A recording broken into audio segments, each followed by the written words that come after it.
My book is Where the Big Woods Meets the Prairie. I chose the title because most of these have to do with McLeod County. And in McLeod County is where the big woods and the prairie met.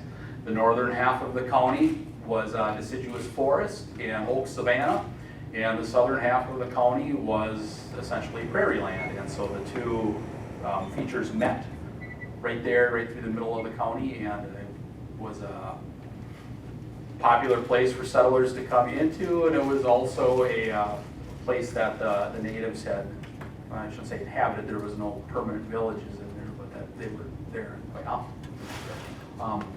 At any rate, moving along, when I started in Hutchinson, I started writing a weekly column for the McLeod County Chronicle and for the Hutchinson Leader. In addition to being a director, I'm also a writer. Written a couple of books. I do outdoor columns for Ducks Unlimited, for Outdoor News. And so I brought that along with me and wanted to write a history column. And after a few years of doing these columns, people, when I asked where they can find a certain story that I had written, and asked, if we kept copies of them on hand, and we do, but at the same time, I thought, this would be a good little fundraiser for the museum, as well as giving myself a little bit of a bonus. So I compiled the stories from what I had written up to that point into the book. The most difficult part of doing so was actually making them flow, because when you write a weekly column, you always introduce your subject and kind of give a little bit of, or topic I should say, kind of give a little bit of background on that topic. And so when you have 50 stories and 10 of those stories deal with the same topic, you're going back and having to kind of rewrite the introductions, because you don't need to introduce the Dakota War 10 times with each story that's coming in. So we went through that process. Our volunteer curator, she edited the book for me. And we self-published. Some friends of mine are printers. They're in Blomkist, Minnesota, and at the time they were in Wilmer, Minnesota. And so we sent it to them, self-published the book. It ended up costing, just a few bucks a piece, and the rest was a perfect little fundraiser for the museum. As I said, most of the stories in the book deal with the McLeod County area. I tried to make them chronological, and I tried to kind of give a little bit of a narrative to the whole thing, and that narrative just kind of being the story of the settlers coming in, the hardships that they faced, their dealings with the Dakota, and kind of the aftermath of the war with the Dakota, and just kind of how they created built the foundation of what McLeod County and those cities or towns are today. I'd say the most popular part of the book, of course, is when you get into the Dakota War. And that topic or that part of the book is very, I don't want to say special, but important to me. I've always been very interested in the Dakota War, the Sioux Uprising, if you will. I end up calling it the Sioux Uprising a lot. Today, the more proper term is the U.S. Dakota War of 1862. I have actually given talks on this before, and at one time I was interrupted. And, I asked, why did North Dakota invade? I'm like, no. But then if when I said, well, it's the Sioux, okay, we understand now. But at any rate, I've always been interested in the topic. I first learned about it in the 6th grade when we took Minnesota history. This would have been in the mid-1990s in Painesville, Minnesota, where I'm from. And we learned about the war, I'm trying to think, kind of from more of a modern viewpoint than, say, what my dad would have learned about the war as. We learned about it as, the white settlers coming into the land and settling, and the Dakota feeling cheated from their treaties and whatnot, and seeing people on their land, and not getting what was to be given them for that land, what they sold the land for, and in return starting a war, with the settlers and with the soldiers that were in Minnesota. And it was very much I'm trying to think of a nice way to say it. It was very much the Dakota are the victim, and I shouldn't say white settlers, but the white people in Minnesota were the perpetrators. I always think back to the way my dad would have learned about it, and this would have been in the 1960s, or the early 1960s. Let's make that clear. And he would have learned about it as the Dakota or the Sioux were the bad guys.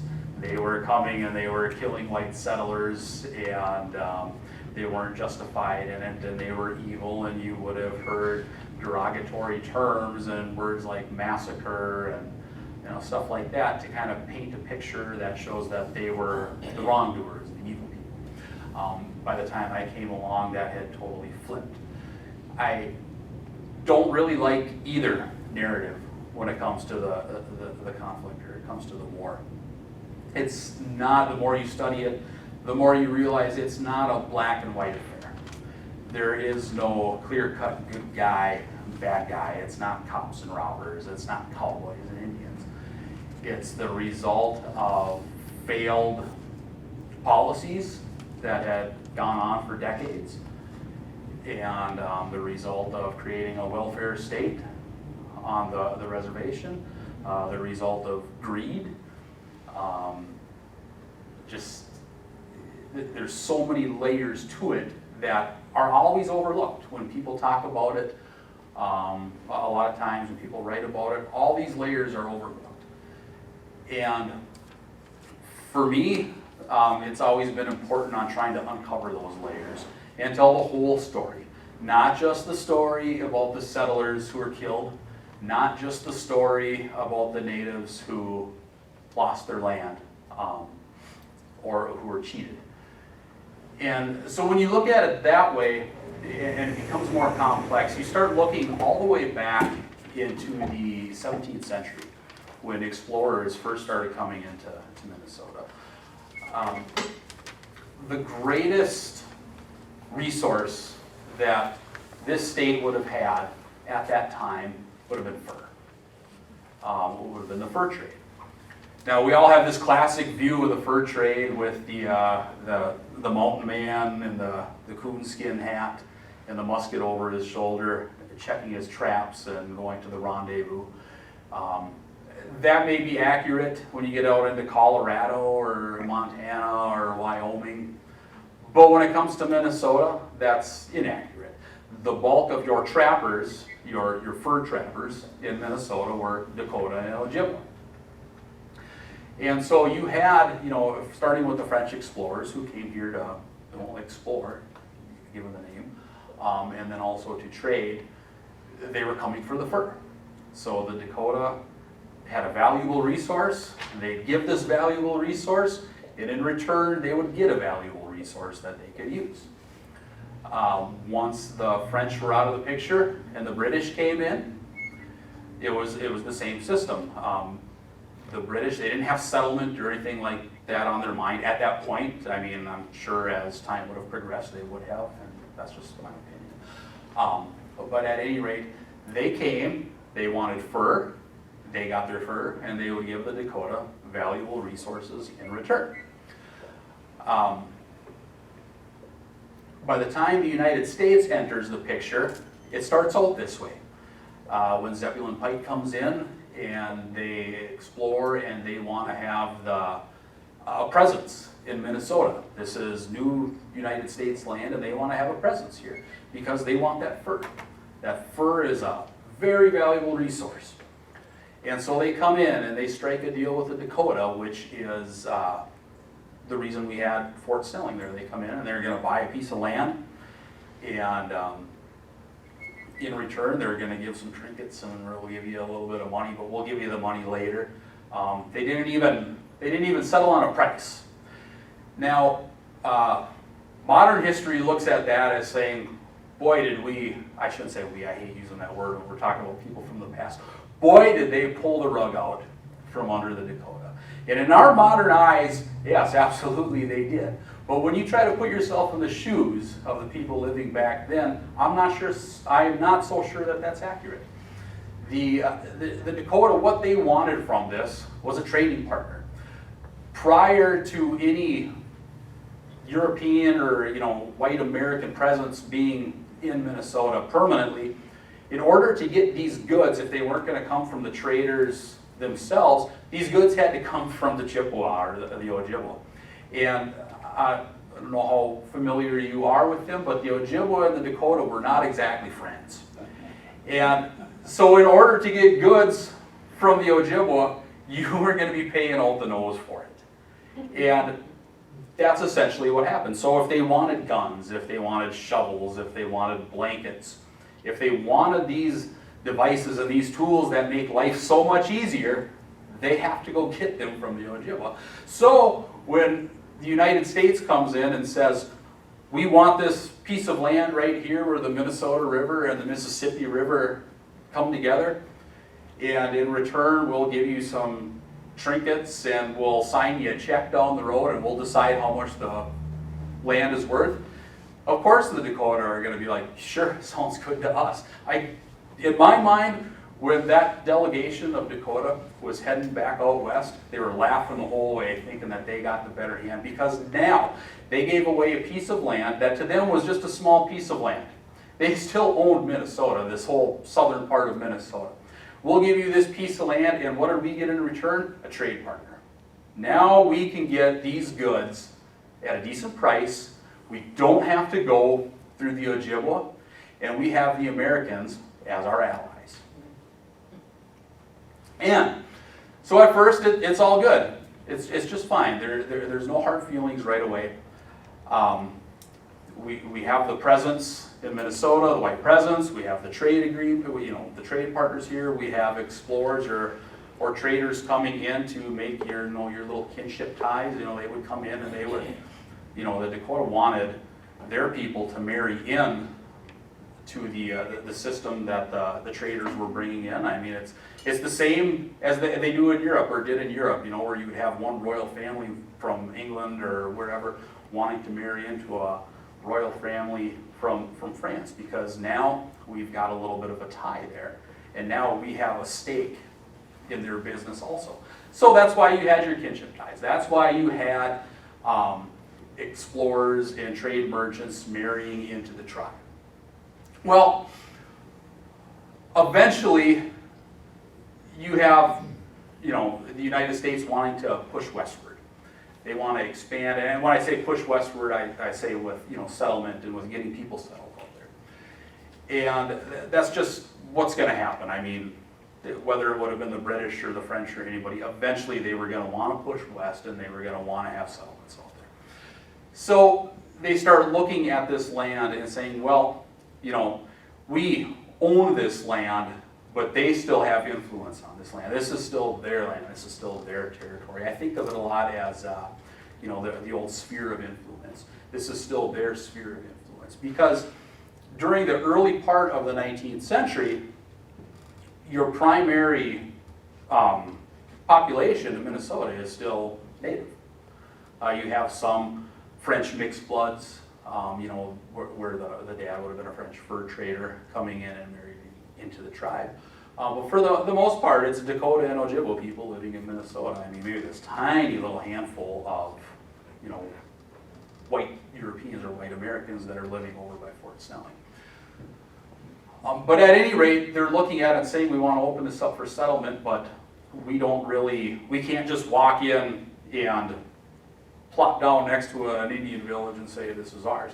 So we need to do something. Now, the biggest thing going on in Minnesota right now, aside from the fur trade, is that you have Ojibwa and that you have Dakota constantly fighting.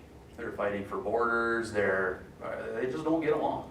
As a matter of fact, this is maybe 10 years ago or better.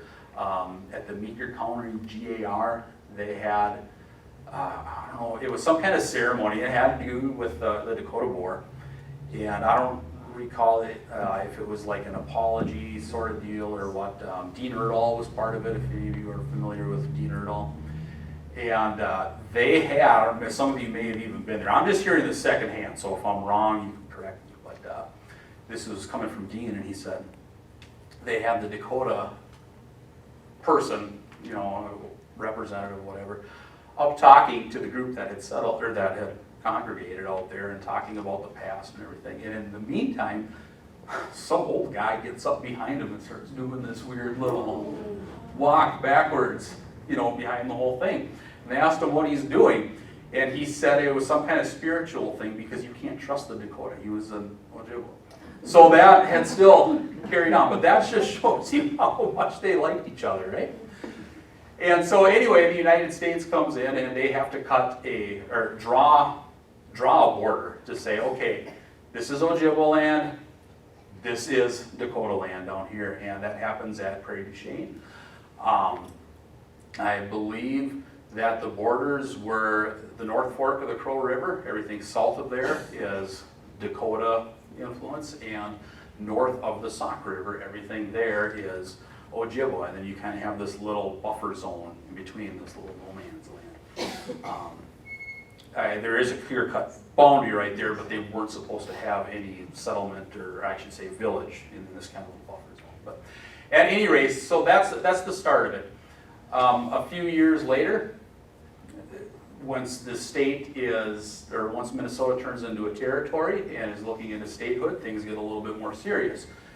And the United States comes in and they say, okay, we're going to need some land. We got to send people in, we're going to need some land. Now on the flip side of this, this is right around 1851, if you guys are familiar with that treaty. The flip side of this is, by now, it's clear that the fur trade is done. The government knows this, your trade merchants know this, the Dakota know this. The fur trade is done.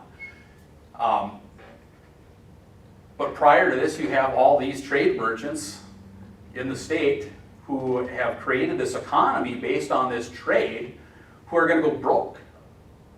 They need money. They still need to sell their goods. They have their lives invested in this. And then their buyers, the Dakota, soon are not going to have any money because they're not getting anything from their fur that they're bringing in. And so they strike up a deal. What can the Dakota give? What that, you know, the United States can bail them out. Essentially, that's what it was. It was, you know, a government bailout in its finest form. And they say, well, you've got land. You've got a lot of land, and we want land.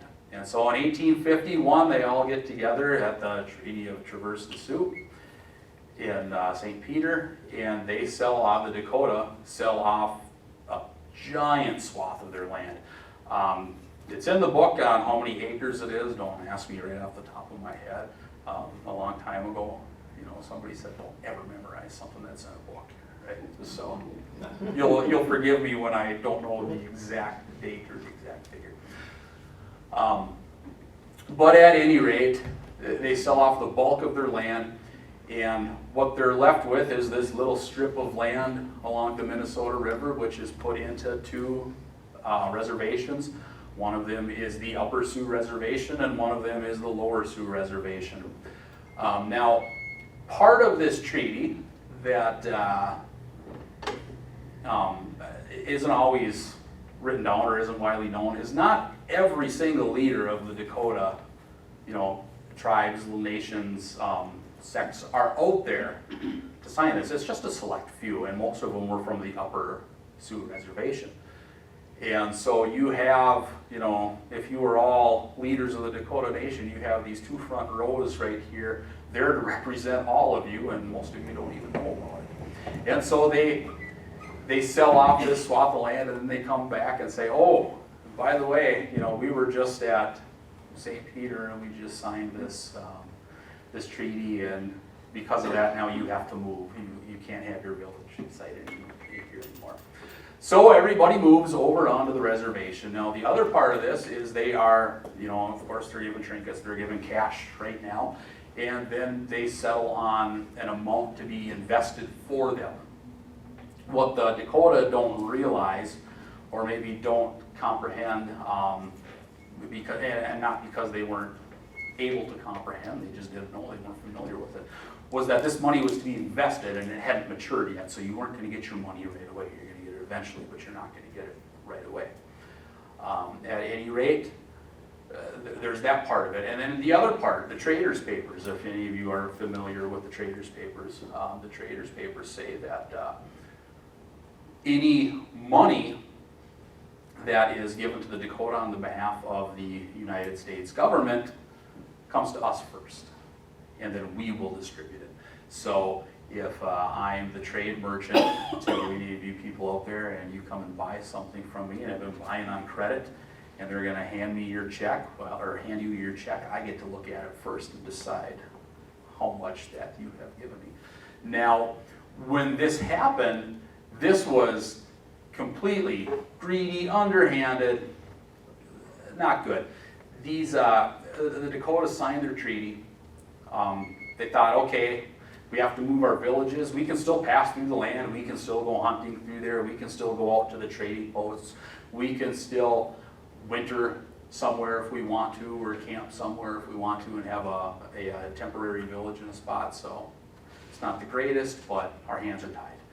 However, now they sign these traders' papers, which the trade merchants slipped underneath right after. They get done signing their treaty and they walk over to the next line, and here's a copy of the treaty for you to sign. But really what it was saying was that we get the money first. And so they're essentially, for lack of a better term, pardon my French, they're getting screwed out of a lot of money because nobody's keeping track of these books except for your trade merchants.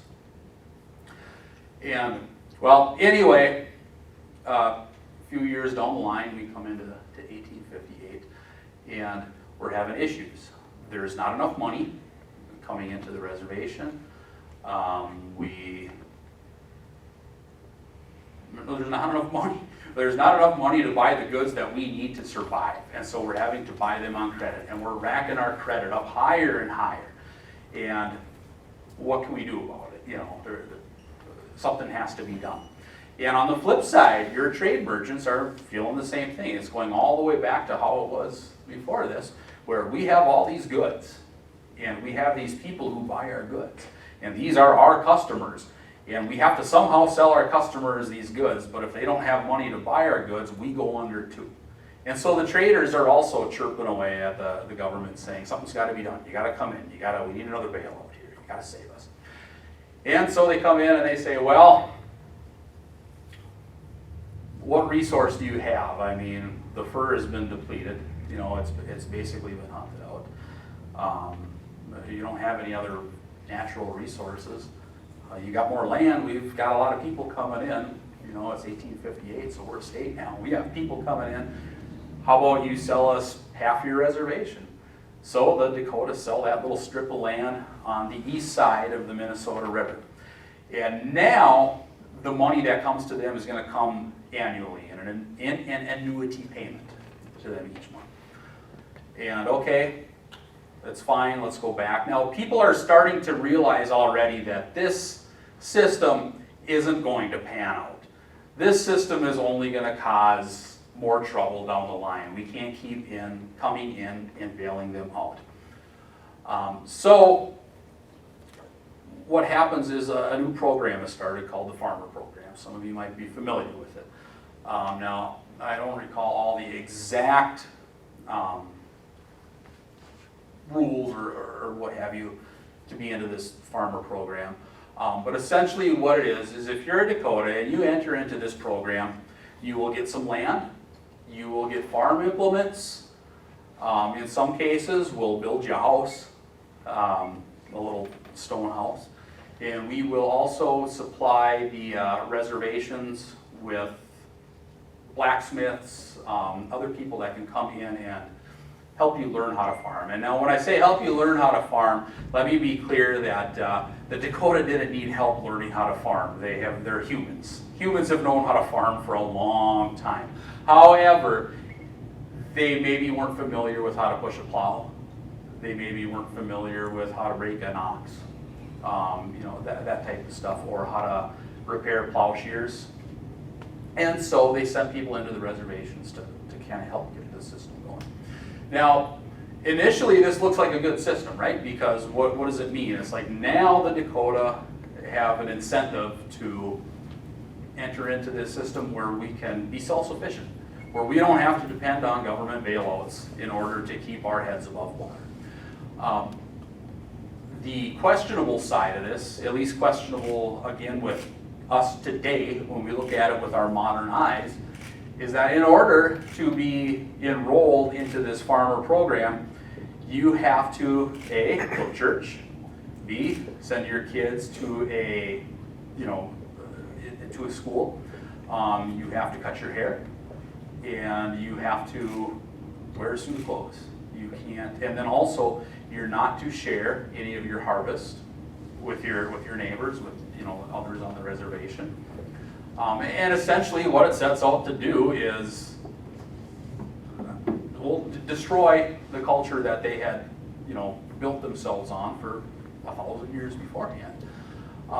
Now, when I say, that's looking at it with our modern eyes, that's always as a historian, I think that's so dangerous to do because we're not living at the time. And when I look at this part right here, with that farmer program, I think there was a general idea that this was the right way to live amongst white Europeans. This is white European culture. Look how advanced we are. Look how not advanced you are, was probably the attitude. We are this advanced because we have these types of morals. We do these types of things. You're not as advanced because you don't do those types of things. So we're going to force this on you to better you. It's the old saying that the road to hell is paved in good intentions, right? So I think that's, like I said, in my opinion, why that was placed there. I don't think it was so much as an attempt to squash your culture, but as in an attempt to help you. Not to say that, like I said, we look at it today and say, but that's not helping them at all. But at the time, in the 1850s, I think people did look at that as the right way to go, the thing that's going to help you move on. At any rate, that's what you have to do to enter this farmer program. Now, those who enter the farmer program, they get a pretty good deal out of it, right? They get some land, they get some animals, they get some tools. When they go to the trade merchant to buy flour or to buy ammunition or buy whatever it is that they want, if they don't have any money, the trade merchant is more than happy to sell to them on credit. And they also don't have to buy for as much money. They get a little bit of a discount because they're in this farmer program. And now think of it, it's like today if you go into the dentist or the doctor or whoever, and you have insurance versus paying out of your pocket. A lot of times you get a different rate. They're gonna charge more if you're paying for, with insurance because they know they're gonna get the money, versus paying out of pocket, we're gonna pay, get a little bit less. So these Dakota who are put into this farmer program have to pay a little bit less. And like I said, part of that is because they have a guaranteed income. We know this income is coming in. They have the crops at the end of the year. We can go confiscate or whatever if we need to, put a lien on it or whatever to get these crops come in so we can get paid for the goods that we gave them. So when it came to the trade merchants, the farmer Indians, as it's written a lot of times, or as it was referred to back then, got a better shake, got a better deal. On the other side, those who weren't enrolled in the farmer program didn't really care for this, and they saw it for what we see it today. This is a way for you to come in and destroy what we have, destroy our communal culture and everything else. And there was actually some apprehension between the two groups, your farmer Indians and what they were referred to as the blanket Indians. When the blanket Indians were hungry, the farmer Indians had food. They wouldn't share it. When the blanket Indians went in to buy food, they had to pay more. When they went in to buy food and they didn't have any money, they might not have been given credit. So you start to see the apprehension right here. once you move closer to 1862, you know, we're back into the same situation we were back into in 1858 and the years leading up to that. Here we are again. Money is getting low. We don't have enough. We can't afford the goods that the traders have for us. Something's got to give. Something's got to happen. And so you have the traders and the Dakota start clamoring again. You guys got to come in. You got to do something for it. Something's got to happen here.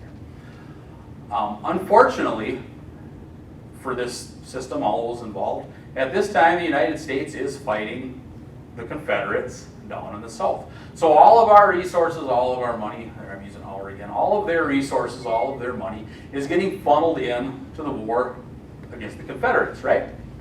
Not to mention that when Abraham Lincoln puts out his call for volunteers, most of your fighting-aged men leave the settlements and go fight for the Union. So what does that leave in your settlements? You know, women, children, and old men, essentially.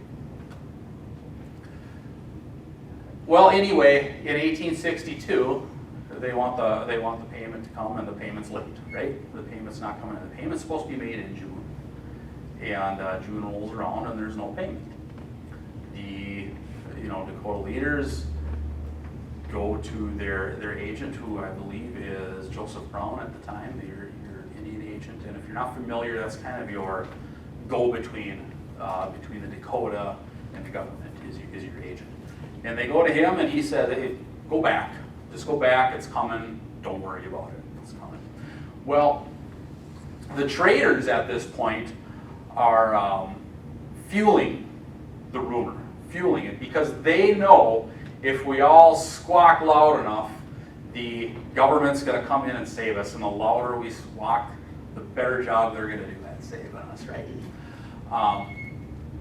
I should add, too, that the system of trade here is getting inflated, something terrible at this point.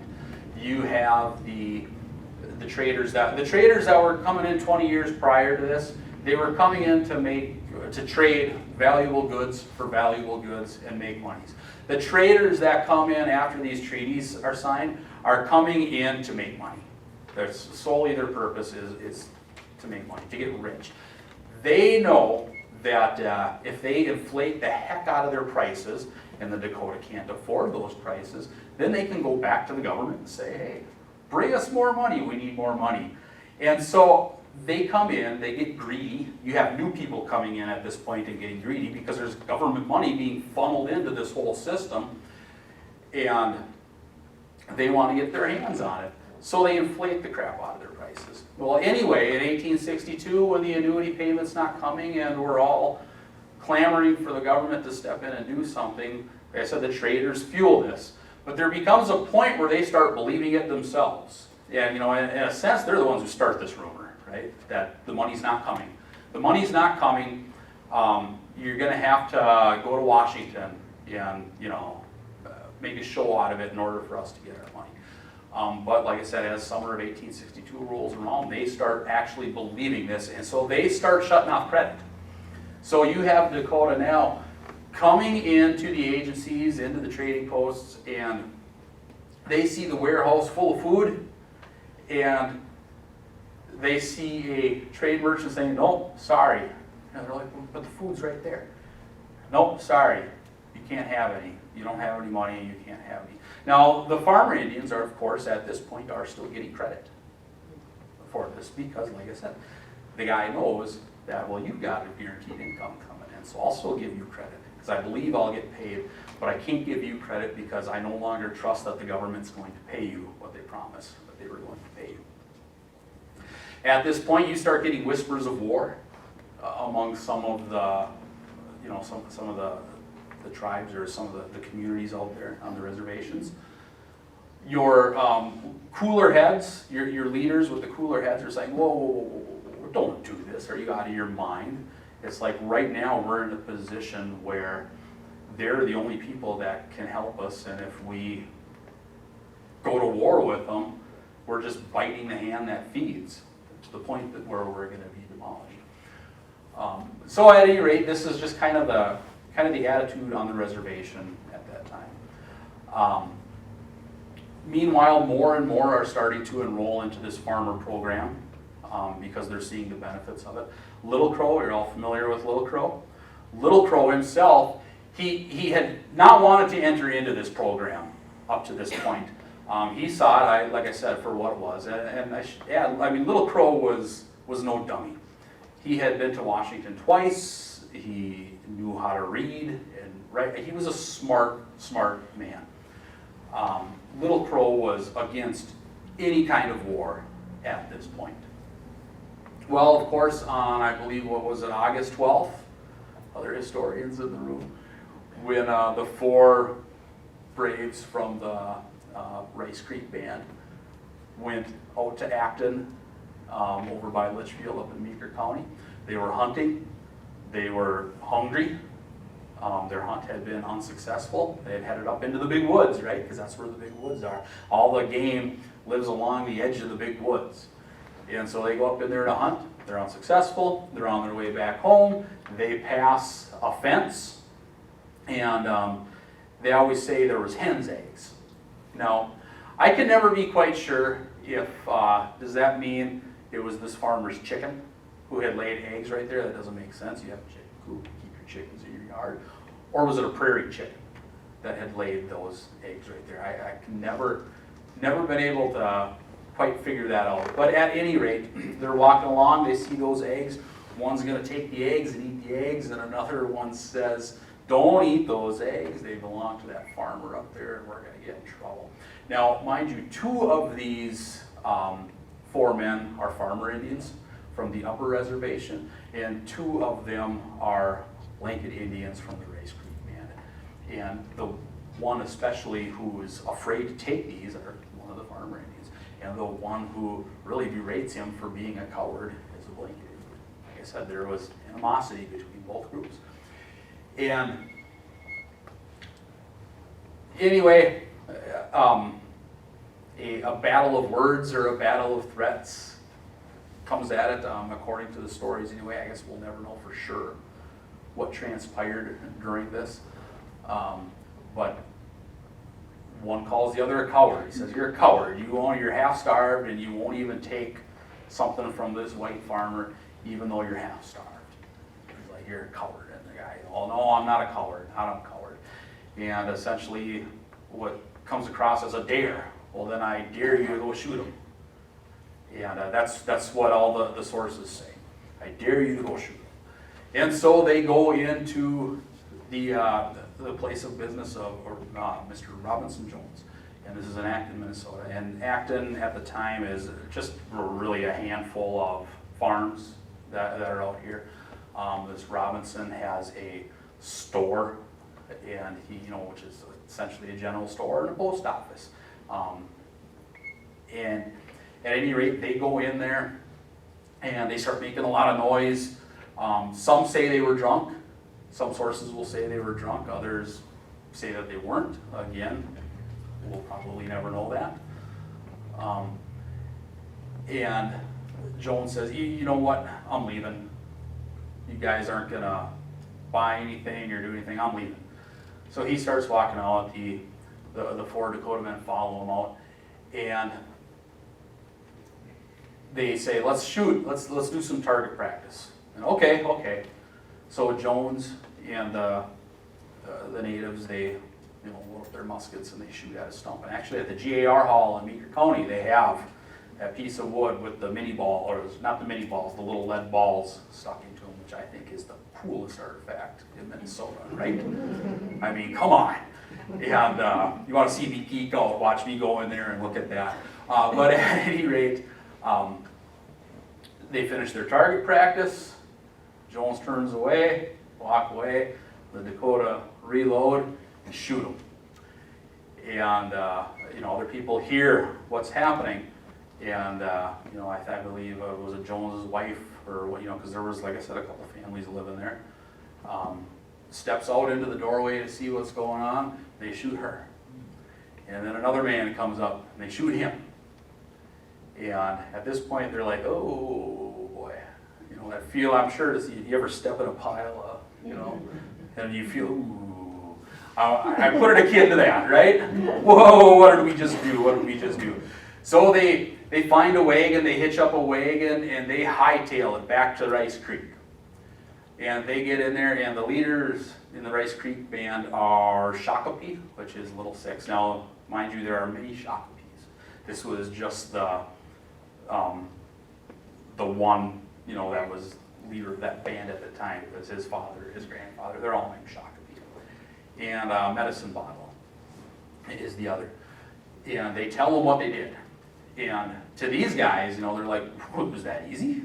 Really, it was that easy. And word spreads, and others, other young guys on the reservation, start reasoning, well, if it's that easy, they don't fight back. All their fighting men are fighting the Confederates. This is our chance. Let's do it. Let's do it. And so word spreads, and some support is gained right there on the reservation, or at the Rice Creek band. But they know they need somebody influential to lead them, right?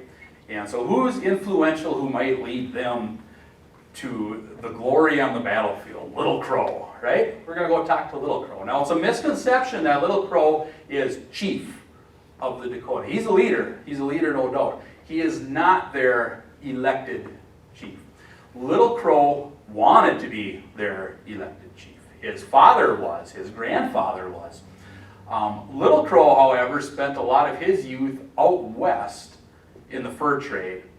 And they say he was a little bit shifty in his dealings in the fur trade. He liked to drink, he liked to gamble, he liked to womanize.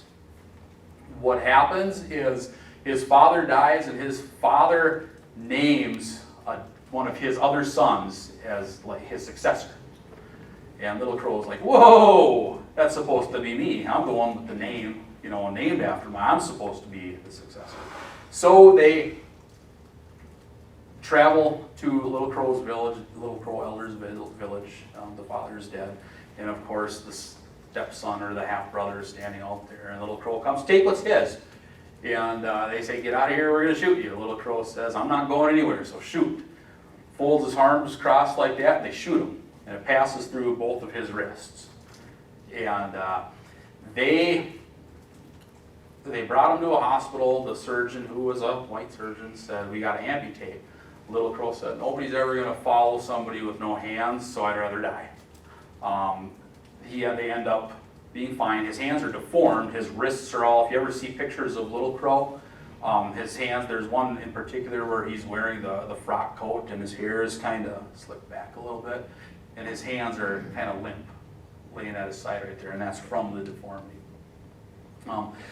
At any rate, a little while farther down the road, Little Crow is still not necessarily, he gained a lot of support because of that, because of the act, but he's still not quite their leader, At some point, the U.S. government comes in and says, you need to elect yourself a spokesman that can be your go-between. We have our agent, and you need a spokesman. So your spokesman acts like our agent acts to you.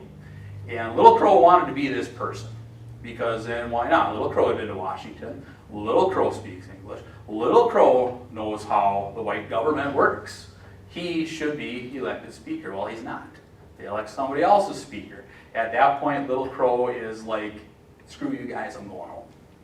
And it kind of, retreats from it a little bit. So when these people from the Rice Creek community come to Little Crow's house on the morning after the murder's enacted, Little Crow, he's sleeping in bed. He gets up and he puts his hands in the soot from his fire. And I should also, let you know that Little Crow lived in a stone house at this time. Little Crow was actually looking to join the farmers' program. And the reason being, because if he knew if he did, others would follow. And not only did he want to lead, but he's seen this as the only way out. But he kind of straddled the fence. He wouldn't fully go into this. He'd cut his hair. Little Crow, at this time, Little Crow's hair is about right here. You see the one picture of him with the long hair, wearing the buckskins, holding the staff. That was taken many years before. The picture where he's sitting with the frock coat, his hair is cut short. And he cut his hair short because of this farm. Not short like we have it now, but cut his hair short so they could enter this farmer's thing. They built him a stone house. Little Crow himself even helped dig out the foundation of this house. Well, at any rate, he wakes up in his bed in his stone house, puts his hands in the soot, puts it on his face so his face is black as to show mourning for the people that had died, and then tells him, "Get out. You get out. This is stupid. You know, we're not going to war with the whites. They're fighting down south, but trust me, if we start killing white people up here, they'll figure out a way to band together and come up and kick us out of here." It's all good until they, call Little Crow a coward, of course. And, if you've ever read the famous speech that he gave, because Little Crow's son was there during this time, at this point, and heard the speech and everything. And it's well documented. It's written down. I think I might even have that in the book. And at any rate, he gives this impassioned speech about how he's not a coward. But then at some point during his speech, it's like you can almost, as you're reading his speech, it's like you can almost read the gears turning in Little Crow's mind. Because he starts out in this speech talking about why this is so dumb, why we shouldn't do this. And then about halfway through his speech, he starts talking about the war with the Confederates and everything else. And then at the end of the speech, he says, if we're all going to die, I guess I'll lead you.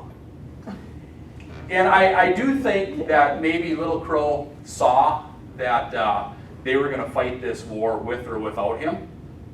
And Little Crow maybe knew that they were all going to be lumped together in this. If one did something wrong, everybody's in trouble. It's like when you're a kid in the back of the station wagon. If one's being loud, Dad's yelling at all of you. So it might have been something like that. Or maybe, Little Crow was still influential. He was, friends with Henry Sibley. He knew a lot of the elites in white Minnesota. Maybe he thought, if I'm part of this, we can somehow, find some common ground, or maybe it'll come back on me. And, my people will be, they'll look at me as the perpetrator instead of everybody else. Well, either way, Little Crow leads them. The next morning, they show up at the Redwood Agency, and they come in and they surround the buildings. You have people in the agency coming up, and one of them comes up to Little Crow, who knows him well, and says, "What's going on? What's going on?" Little Crow tells him, "Just go back inside. Just go." And when he gives the signal, they fire. They run into the buildings. They kill anybody who tries to run away. They take what they need, their food, their ammunition, and everything else. And then they spread out into smaller bands across the prairie. The first couple of days are absolutely brutal. The first couple of days, there is no mercy. The first couple of days, it doesn't matter if you're a kid. It doesn't matter if you're a woman. You are all white people, and we want you out. And so they kill, and they rape, and they torture. Not everybody, but this is going on during the first part, sadistically.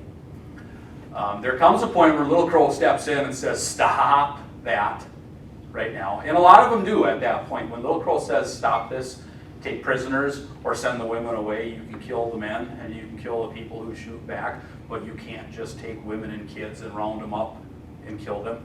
A lot of them do stop at that point. But like I said, not everybody, of course. He can't control everybody. You can't control their actions if he's not there. Little Crow, at one point, he knows it's like, okay, we can't just win this war by traveling to these little farms and to these small settlements and killing civilians and taking them prisoner. In order to win this war, we are going to have to fight soldiers at some point. Little Crow wants to attack Fort Ridgely right now in the worst way. There's like 25 guys at Fort Ridgely, maybe even less. There was a big group at Fort Ridgely, but when the word got out of the attacks, they sent 40 guys from Fort Ridgely down to the reservation to basically arrest what they thought were a couple of drunk Indians. Seriously, this is what they thought was going on. There's no way that they're going to fight. And so they go down there, and they, of course, get ambushed. So Fort Ridgely has just this tiny little block of people, right? defending it, and refugees that are in there hurt and wounded and scared. And you know, you can imagine the atmosphere that creates, that feeling of absolute panic that must have been happening at Fort Ridgely at this time. Little Crow knows this. He wants to go attack Fort Ridgely right now. They can band together. They have, you know, 600-800 warriors. If they all go together, they could walk right into Fort Ridgely, take what they want. Now they have ammunition. They have real ammunition. They're not using squirrel guns packed full of birdshot and pebbles. They're using Springfield muskets with mini balls in them. They're going to have plenty of shot. They're going to have plenty of powder. They're going to have cannons. They're going to have everything that they need to fight against a real army. The only problem is Little Crow at first is kind of alone in thinking this, in feeling this. There's another group. Where do they want to attack? New Ulm. Why do they want to attack New Ulm? Because New Ulm is filled with families, with people living there, stores, merchants. We can go attack New Ulm. Nobody's going to fight back. You know, they're thinking this at this point. Nobody's fighting back. We can go in there. We can take all our blankets, our sugar, our flour, our lard, our whatever we need, and then we can just move along. And we can attack Fort Ridgely later. Well, it doesn't work out that way. The first battle at Fort Ridgely, of course, has failed because they can't fight together, and it's half force.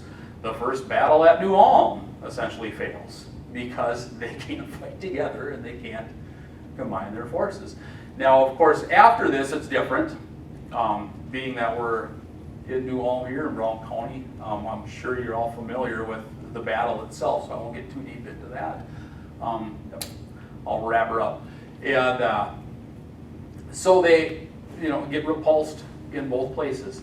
The second battle at Fort Ridgely, it's the same thing. They can't do it. Fort Ridgely, of course, has been reinforced at this time. So they set their sights back on the small settlements and back on the farms and everything else out in Minnesota. Over the next couple of weeks, they keep this up in the small little raiding parties. Eventually, Henry Sibley is called to, come in and they make him an officer. He has no military background, mind you, but they make him an officer of the Union Army, and they give him all these troops, and most of these troops, mind you, had no intentions of fighting the Dakota. They were put together to march south and fight the Confederates, and some of them are from Wisconsin. They're not exactly happy that they have to come into Minnesota and fight the Dakota when they were mustered together to go down and fight the Confederates. But at any rate, Sibley comes in. He moves at a snail's pace because he's convinced there are thousands upon thousands upon thousands of Dakota warriors out there, when there's not. There's maybe 600 to 800 of them. So he keeps asking for more men, more supplies, more everything. Finally, he gets on the move. The Dakota don't really want to fight Henry Sibley. He ends up coming to Fort Ridgely. There is the Battle of Wood Lake, if you're familiar with the Battle of Wood Lake, where the Dakota, they're going to try and spring an ambush on these soldiers as they're coming through. But what happens is you have one of the platoons or one of the companies that's fighting for Sibley is fresh from fighting Confederates. They're not people who have never seen combat before. They've seen plenty of combat, and they're hungry, and there's a potato field. So they decide they're going to go dig up some potatoes, and on their way out there, they pass where the Dakota are trying to ambush them.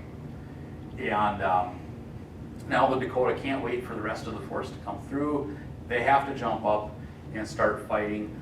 Of course, Sibley and the rest, they hear the gunshots, and they come, and it's pretty much the end of any chance that the Dakota had to fight against the Union Army. They chase them out into the Dakotas. At one point, Little Crow and his band come into the upper reservation. They have all their captives with them, and they're trying to rally support in the upper reservation. And the upper reservation leaders are like, get out of here now. Get out of here now, or we're going to fight you.